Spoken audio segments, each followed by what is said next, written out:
அத்துடன் pepper and salt news என்கின்ற இந்த வலையொலியில் உங்களை சந்திப்பதில் நான் மகிழ்ச்சி அடைகின்றேன். இலங்கை அரசியல் களத்தை பொறுத்தமட்டில் இப்பொழுது பல விடயங்கள் பரபரப்பாக பேசப்படுகின்றன. பிள்ளையான் அவர்கள் அரசுக்கு இசைவு தெரிவித்து பல உண்மைகளை சொல்வதற்கு ஒத்துக்கொண்டு விட்டதாக ஒரு செய்தி. அதன் அடிப்படையில் மஹிந்த ராஜபக்சே போன்றவர்கள் மீது ஒரு கைது நடவடிக்கை எடுப்பதற்கான ஒரு களம் அமைந்து விடுமா என்கின்ற ஒரு பரபரப்பும் பற்றி கொண்டு இருக்கின்றன. இந்த சூழலில் மஹிந்த ராஜபக்சே வகையறாக்களை சார்ந்தவர்கள் பிள்ளையான் அவர்களை இரகசியமாக சந்தித்து பேச்சுவார்த்தை நடத்துவதற்கான முயற்சிகளை எடுத்தார்கள் என்றும் அவைகள் தடுத்து நிறுத்தப்பட்டிருக்கிறது என்கின்ற செய்திகளும் இலங்கை அரசியல் களத்தில் மிகவும் பரபரப்பாக பேசப்படுகின்றது.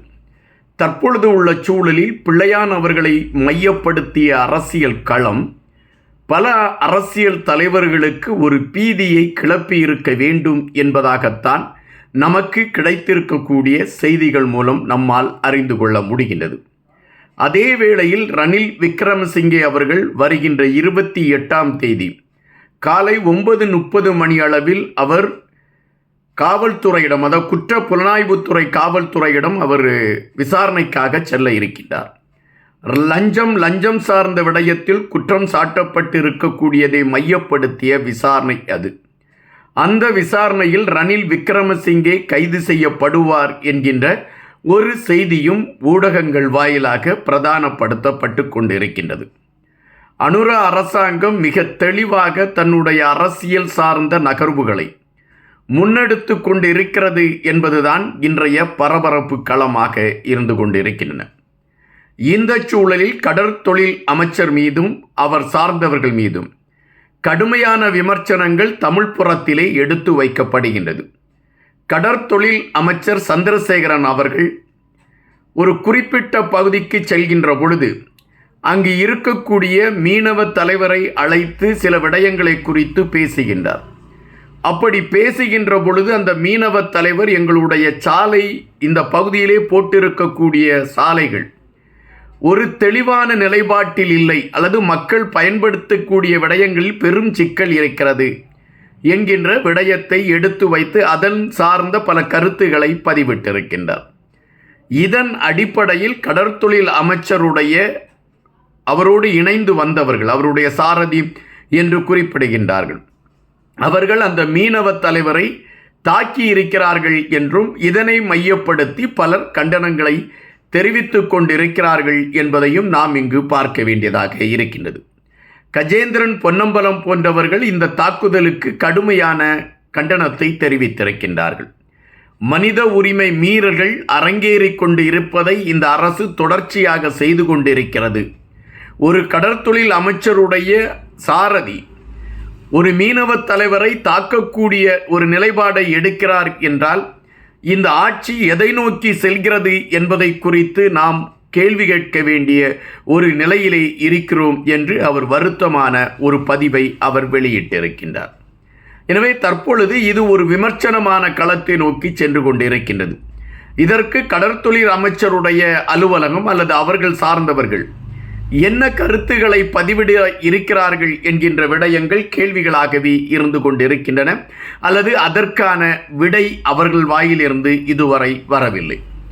இன்னொரு புறம் அர்ஜுனா அவர்களுடைய அலை, வைத்தியர் அர்ஜுனா அவர்களுடைய அலை என்ன? வைத்தியர் அர்ஜுனா அவர்களுடைய அலை என்கின்ற பொழுது மக்கள் தங்களுடைய வீழ்ச்சி ஏற்படுகின்ற பொழுது, அல்லது தங்களுடைய இயலாமை தெரிகின்ற பொழுது இந்த இயலாமையிலிருந்து நம்மை மீட்டெடுத்து கொண்டு வருவதற்கான ஒரு களத்தை கையில் எடுக்கக்கூடிய ஒரு நபராக வைத்தியர் அர்ஜுனா இருக்கிறார் என்கின்ற ஒரு எண்ணப்பாடு மக்கள் மத்தியிலே பதிவாகி இருக்கிறது என்பதை நாம் இங்கு பார்க்க வேண்டியது இருக்கின்றது. ஒரு குறிப்பிட்ட பகுதியிலே விளையாட்டு மைதானம், இந்த விளையாட்டு மைதானம் ஒரு பராமரிப்பு இல்லாத களத்திலே இருக்கின்றது. வைத்தியர் அர்ஜுனா அவர்கள் மற்றும் அவர்களோடு சேர்ந்தவர்கள் அந்த விளையாட்டு மைதானத்தை போய் பார்க்கின்றார்கள். அப்படி அவர்கள் அந்த விளையாட்டு மைதானத்தை போய் பார்க்கின்ற பொழுது அங்கு இருக்கக்கூடிய மக்கள் அவர்களுக்கு கொடுக்கக்கூடிய ஒரு வரவேற்பு, அவர்கள் மனதிலே இருக்கக்கூடிய ஒரு கொந்தளிப்பு, அவர்கள் எங்களுடைய இந்த விளையாட்டு மைதானத்தை நாங்கள் பராமரிக்க முடியாத ஒரு நிலைப்பாட்டில் இருக்கிறோம் இந்த விளையாட்டு மைதானம் பராமரிக்கப்பட்டு விட்டால் அது இங்கு சுற்று வட்டாரத்தில் உள்ள மக்களுக்கு அல்லது சிறுவர்களுக்கு, சிறுமிகளுக்கு, இளைஞர்களுக்கு விளையாட்டு சார்ந்த களங்களுக்கு இது உகந்ததாக இருக்கும் என்கின்ற கோரிக்கைகள் வைக்கப்படுகின்றன.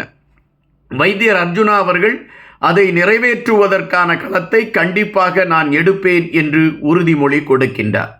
இப்பொழுது வைத்தியர் அர்ஜுனா அவர்களுடைய முயற்சியில் அந்த விளையாட்டு மைதானம் ஒரு வளர்ச்சி களத்தை அல்லது ஒரு மாற்ற களத்தை காணக்கூடிய ஒரு நகர்வுக்கு செல்லலாம் என்கின்ற செய்திகள் வருகின்றன. அவைகள் உறுதிப்படுத்தப்படுகின்றன. அப்படி என்றால் மக்களை பொறுத்த மட்டில் வைத்தியர் அர்ஜுனா என்கின்ற அந்த மனிதர் மீது ஒரு மிகப்பெரிய தேடல் இருக்கிறது என்பதை நாம் இங்கு பதிவு செய்ய வேண்டியதாக இருக்கின்றது. அந்த மைதானத்திற்கு சென்ற வைத்தியர் அர்ஜுனா அவர்கள் அங்கு அந்த மட்டைப்பந்து விளையாட்டை அவர் கையில் எடுத்து தனக்கு பந்தை போடச் சொல்லி அவர் அந்த பந்தை அடிப்பதற்காக எடுத்த முயற்சிகளும், அங்கே ஒரு குழந்தையாக அவர் விளையாட்டு களத்திலே நின்ற அந்த நிகழ்வுகளையும் பார்க்கின்ற பொழுது ஒரு அரசியல் தலைவர் எப்படி இருக்க வேண்டும் என்கின்ற விடயத்திற்கு பல உதாரணமாக வைத்தியர் அர்ஜுனா இருக்கிறார் என்பதைத்தான் நாம் இங்கு பறைசாற்ற வேண்டியதாக இருக்கின்றது. காரணம், ஒரு தலைவன் என்கின்ற அந்த பகட்டில்லை, தன்னை சுற்றி பாதுகாப்பிற்கு எந்தவிதமான பாதுகாப்பு படைகள் இல்லை, தனக்கு ஒரு அதாவது தான் சொல்வதையெல்லாம் ஆமென்று சொல்லக்கூடிய கைத்தடிகள் இல்லை, மிக இலகுவாக ஒரு எளிதில் சந்திக்கக்கூடிய ஒரு மனிதனாக வைத்தியர் அர்ஜுனா அவர்களுடைய அந்த பயணமும், மக்களோடு மக்களாக கலந்து நிற்கக்கூடிய அந்த பயணமும் உண்மையிலே வியக்க வைக்கிறது என்பதை விட அந்த மக்கள் மத்தியிலே ஏற்பட்டிருக்கக்கூடிய நம்பிக்கை, நியாயமான நம்பிக்கை என்கின்ற அடிப்படையில் நம் மனதிலும் அது சார்ந்த ஒரு நம்பிக்கை தான் உருவாகின்றது. இது இந்த களத்தில் பயணித்து கொண்டிருக்கக்கூடிய சூழலில் இலங்கை இந்தியாவிற்கு கொடுத்திருக்கக்கூடிய உறுதிமொழிகளும் இங்கு பேசப்படுகின்றன. இந்தியாவிற்கும் பாகிஸ்தானிற்கும் இடையே இப்பொழுது ஒரு முறுகலான நிலை ஏற்பட்டிருக்கின்றது. ஏறக்குறைய இது ஒரு போர் தொடங்குவதற்கான ஒரு களமாக அமையுமா என்கின்ற கேள்வி எழும்பியிருக்கின்றன. இந்திய பிரதமர் இதை குறித்து வெளியிட்டிருக்கக்கூடிய செய்தி குறிப்பில் இராணுவ வீரர்களுடைய எந்த செயல்பாட்டையும் யாரும் புகைப்படம் எடுப்பதோ அல்லது காணொளி எடுப்பதோ தவிர்க்கப்படக்கூடிய ஒன்றாக இருக்கிறது அல்லது தடை செய்யப்படக்கூடிய ஒன்றாக இருக்கிறது. பாகிஸ்தானை பொறுத்தமட்டில் தொடர்ச்சியாக இந்தியாவிற்கு கொடுத்து கொண்டிருக்கக்கூடிய நெருக்கடிகள் நீங்கள் அறிந்தது. எனவே இந்த சூழலில் நேசம் ஒற்றுமையோடு நிற்க வேண்டிய ஒரு களத்தில் இருக்கிறது என்று இந்திய பிரதமர் கருத்தை பதிவிட்டிருக்கின்றார். அப்படி என்றால் பாகிஸ்தானோடு ஒரு மோதல் களத்திற்கு இந்தியா தயாராகிவிட்டது என்பதை நாம் இங்கு பதிவு செய்ய வேண்டியதாக இருக்கின்றது.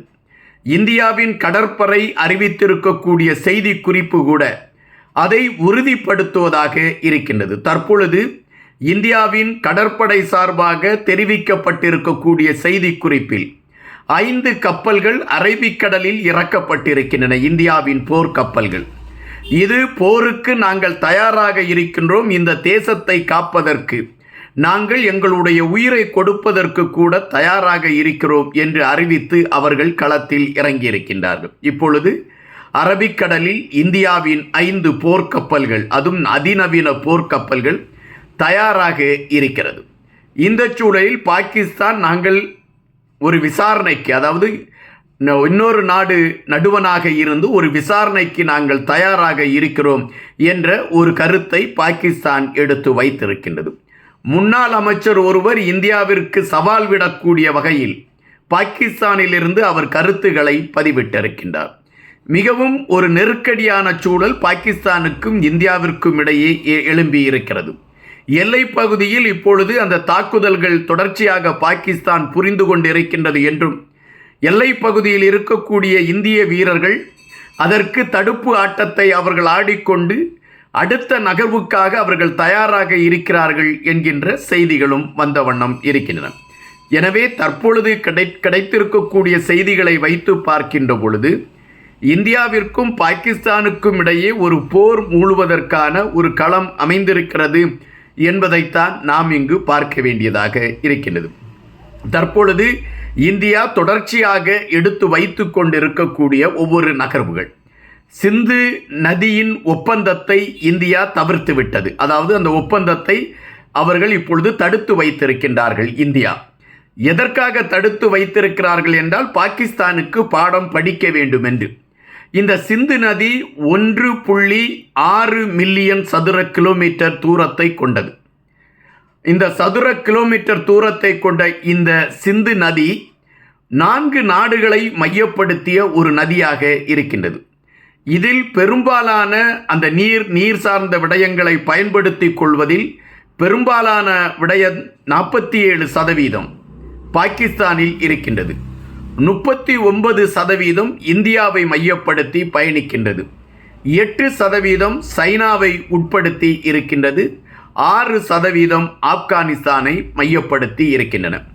இதில் சுமார் 80 கோடி மக்கள், அதாவது சிந்து நதியை ஒட்டி அதை சுற்றுப்புறங்களை ஒட்டி 80 கோடி மக்கள் வசிக்கக்கூடிய ஒரு களம் இருக்கின்றது. இந்த சிந்து நதியை தன் கட்டுப்பாட்டுக்குள் இப்பொழுது இந்தியா எடுத்திருக்கிறது என்பதுதான் இந்த ஒப்பந்தம். இந்தியாவிற்கும் பாகிஸ்தானுக்கும் இடையே ஜவஹர்லால் நேரு இருக்கக்கூடிய காலத்தில் இந்த ஒப்பந்தம் போடப்பட்டது உண்டு. இப்பொழுது அந்த ஒப்பந்தத்தை இந்தியா தடுத்து வைத்திருக்கின்றது. இப்படி இந்தியா தொடர்ச்சியாக பாகிஸ்தானுக்கு எதிரான களத்தை நோக்கி முன்னேறி கொண்டு இருக்கின்றன. அப்படி என்றால் போர் மூளக்கூடிய ஒரு சூழல் இருக்கிறது என்பதை நாம் இங்கு பார்க்க வேண்டியது இருக்கின்றது. இதற்கு முன்பு இந்தியாவிற்கு எதிரான போர்கள் வந்த பொழுது, பாகிஸ்தான் போர் புரிந்த பொழுதும் சீனா போர் புரிந்த பொழுதும் இலங்கை அப்பொழுது அந்த நாடுகளுக்கு உதவி செய்த களங்களை நாம் பார்த்திருக்கின்றோம். எனவே இம்முறையும் அதுபோன்ற ஒரு நிகழ்வு நடந்துவிடக்கூடாது என்பதற்காக இந்திய பிரதமர் இலங்கையின் ஜனாதிபதியோடு தொலைபேசியில் பேசியிருக்கின்றார். சுமார் 15 நிமிடங்கள் பேசப்பட்ட இந்த தொலைபேசி உரையாடலில் இலங்கையின் ஜனாதிபதி இந்தியாவிற்கு அனைத்து உதவிகளையும் நாங்கள் செய்வதற்கு தயாராக இருக்கிறோம், இந்தியாவின் பாதுகாப்பிற்கு எந்த அச்சுறுத்தல் வந்தாலும் அதை எங்களுடைய பக்கத்திலிருந்து நாங்கள் அதற்கு உதவி செய்வதற்கு நாங்கள் தயாராக, அந்த பாதுகாப்பு விடயத்தில் இந்தியா எந்த சிக்கலையும் சந்தித்துவிடக்கூடாது என்பதில் நாங்கள் உறுதியாக இருக்கிறோம். அதுபோல காஷ்மீரில் பாதிக்கப்பட்ட அந்த ஒவ்வொரு உயிர்களுக்கும் எங்களுடைய நாட்டின் சார்பாக நாங்கள் இரங்கலை தெரிவித்துக் கொள்கின்றோம். இந்த காட்டுமிராண்டித்தனத்தை நாங்கள் வன்மையாக கண்டிக்கிறோம் என்று அனுரா அவர்கள் குறிப்பிட்டிருக்கின்றார். ஆனால் இந்திய பிரதமர் வேறு சில கோரிக்கைகளை எடுத்து வைத்ததாகவும், ஒருவேளை இந்தியாவிற்கும் பாகிஸ்தானுக்கும் இடையே போர் ஏற்படுகின்ற ஒரு சூழல் அமைகின்ற களம் அமைந்தால் அந்த நேரத்தில் இலங்கை எந்த ஒரு நிலையில் நிற்க வேண்டும் என்கின்ற விடயங்களை மையப்படுத்தி இந்தியாவின் பிரதமர் இலங்கை ஜனாதிபதியோடு பேசியதாகவும் செய்திகள் வருகின்றன.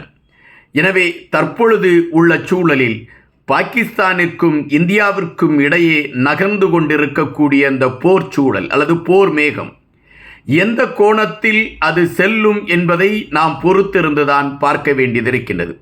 தற்பொழுது வந்திருக்கக்கூடிய செய்தி, பாகிஸ்தானில் உள்நாட்டு கலவரம் வெடிப்பதற்கான வாய்ப்புகள் இருக்கிறது என்றும், பாகிஸ்தானில் ஆண்டு கொண்டிருக்கக்கூடிய ஆட்சியாளர்களுக்கு எதிராக மக்கள் வெகுண்டு எழுந்தி ஒரு போரை வலுக்கட்டாயமாக பாகிஸ்தான் உருவாக்கி கொண்டு இருக்கிறது என்று மக்கள் எதிர்ப்பு தெரிவிக்கக்கூடிய களங்கள் உருவாகி கொண்டிருக்கக்கூடிய நிலைமைகளும் பேசுபடு பொருளாக மாறிக்கொண்டு இருக்கின்றன.